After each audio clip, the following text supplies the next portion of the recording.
Hey, Lo, first of all, you've been playing against Tyler for ever and a day. How was it going against him again, probably for the last time in college?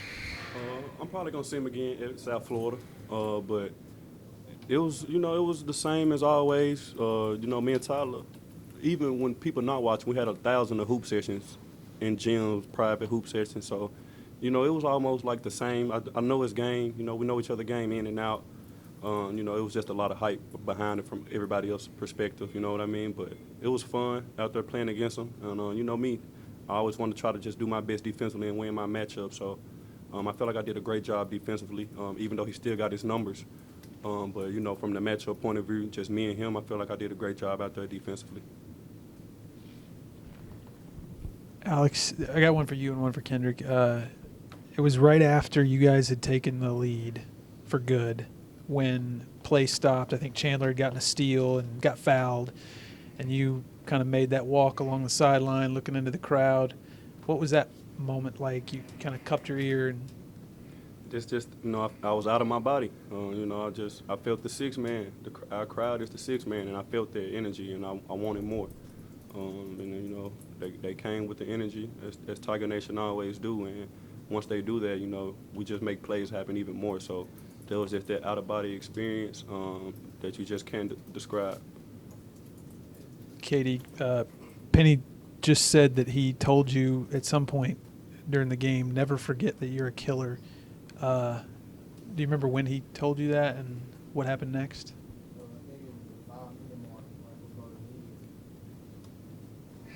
It just lit something in me, Most times you don't gotta light it in me. It's in me, but I mean, we human and sometimes you need that. And he gave it to me, and I mean, that's just who I am, and like I play best when I'm like that. Alo tell me that all the time too. Like, just be you, man. Just go out there and be a dog, like be a killer.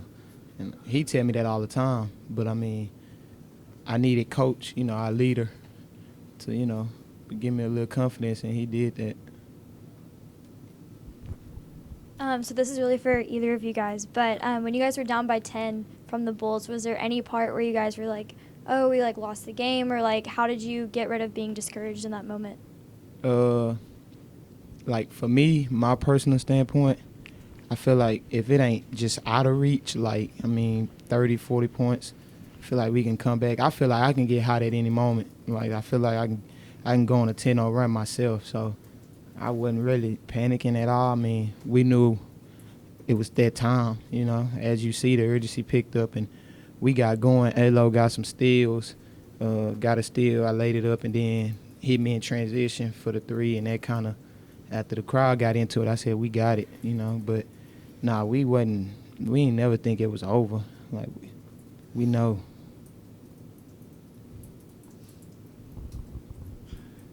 Elo, were there like text messages or any kind of back and forth between you and Tyler or anybody on this team and Tyler leading up to tonight?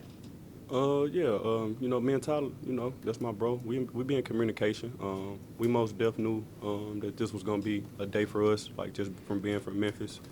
It wasn't like any trash talk or really talking about the game or nothing like that. We just stayed our regular selves, knowing what was at stake with this game, and it was probably like some things he probably posted on his social media that people could try to flip and try to say things about with you just knowing. So it wasn't really just too much about just basketball and making it personal matchups and things like that. But we both knew what was at stake today and wanted to just play our hardest out there tonight. Quick follow-up to that.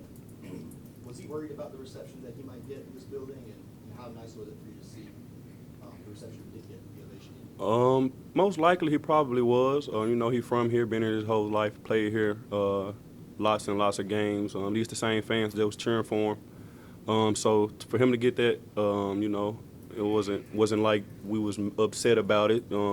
He's a hometown kid, so I was happy for him to get that. So it wasn't tear the demeanor down or anything like that from being from here. So it's just got to play ball. There's some things that's just out of our control, but I'm glad that that they showed their respect for him. For Kendrick, you had that sequence of the three-pointer and transition, and then the steal. Can you take me through those two? What happened there? Did it feel good when it left your hands, the three-pointer? Yeah, I wanted to shoot like 3 of them that I passed on. I went to coach like, man, I really want to pull this, and he was like, man, just be a killer. And I was like, I want to shoot this. Like it was one probably from the Tiger logo I wanted to pull in transition. And he was like, shoot it if you want to, just shoot it. That's the only way we.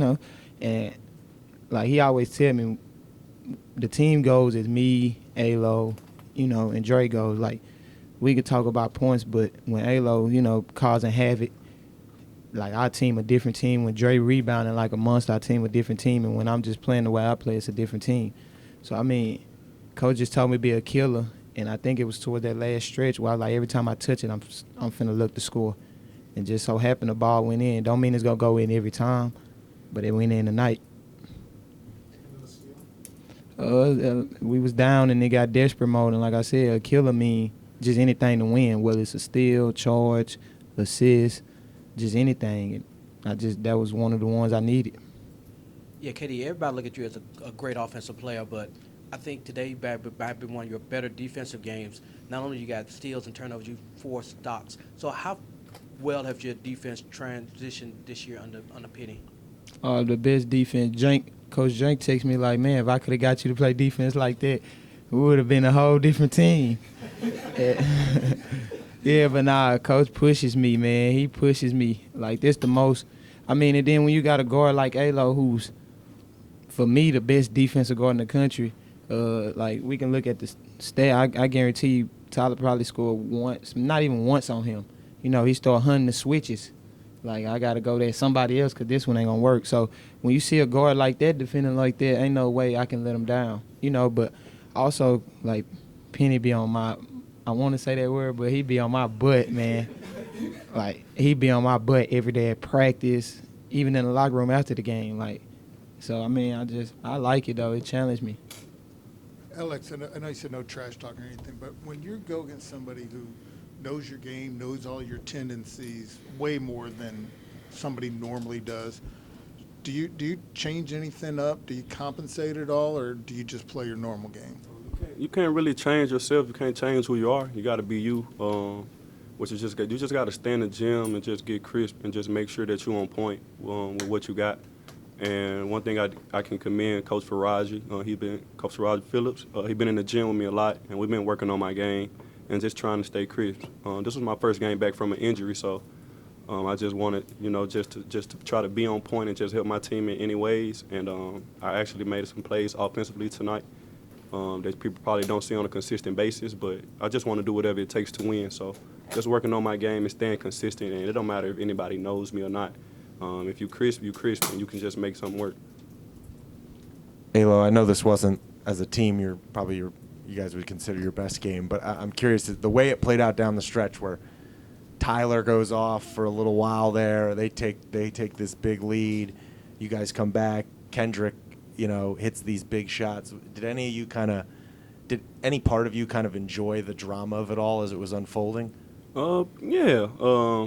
Being down 10 after being up for a while and being in control and losing control and just knowing like what's at stake, and me and Tyler both being from the city, and he's dominating the game from the free throw line and playmaking wise, and it's just like I ain't like that, so I just had to leave it all out there on the court to try to make something happen. Ultimately, only thing that matters is winning, and I'm very happy with that. And just the drama part, just seeing it, I almost said we almost made this game just a classic for no reason, with like in Memphis, and just what's at stake, and with the people knowing, and with expectations. People probably expected us to win by 30 tonight. You know what I mean? So you can't really discredit nobody and overlook them. So the drama was for sure worth it tonight. I felt like Tiger Nation was on their feet and excited. But I commend the coaches for putting us in situations like this 2 days ago, being down 10 with 4 minutes to go in the game. So it wasn't our first time seeing it. So the coaches did a great job of putting us in these situations, and it came out to play today. And he said this was a blessing to go through a game like this where, it had a lot of ups and downs. Is that how you guys look at it? No, I don't want to go through that. I want to be up 20 with a minute to go every game. Nah, but it's great, like, seeing that, we fight. But, I mean, at St. Louis, we was down, I want to say 10 or 15 and came back and almost won it. We fighters, like, coach us so hard to the point where, like, you don't have a choice but to, play hard here. Like, he don't give you another option. And we already know, like, there's no ifs, ands, and buts. We're going to play hard. So, I mean, it's great to see that, we can fight back for adversity. But if we would have handled our business and played like that from the get-go, we wouldn't have been in that situation, because he told us we was down 8, and he said, y'all ass going to start playing hard when y'all down 10, and we did. I mean, we can't let it get like that, but, I mean, it was good that we came out on top and our fans came, show love. Alo back here. You being one of the original players on the Memphis roster that came in with Penny and dealing with injuries, a lot of criticism and a lot of love, and still have a lot of basketball left, but your final season, what do you cherish most with all the things that you dealt with and the different teammates that you had through your career here in Memphis? Man, I just want to thank God for still letting me be here, be who I am today. But I cherish the process the most. Getting up early, getting to practice, seeing my teammates, coming out to the FedEx Forum, knowing we're going to have a lot of fans here, knowing that they're going to show support and they're expecting to see something valuable and expecting to see some good product on the floor. Man, I just enjoy every moment. I enjoy the love. I enjoy the hate, everything, man. The whole entire process. I'm cherishing it. I'm learning from it. I'm growing from it. I teach my family and my friends a lot just with trying to be mature and handling situations. I know when I start my own family, I'm going to be able to help my kids out mentally a lot, just with facing challenges and getting through things. So I enjoy every day waking up knowing I'm about to be in the U of M facility and putting on for the city, because I know what's at stake, and I enjoy every day of the process.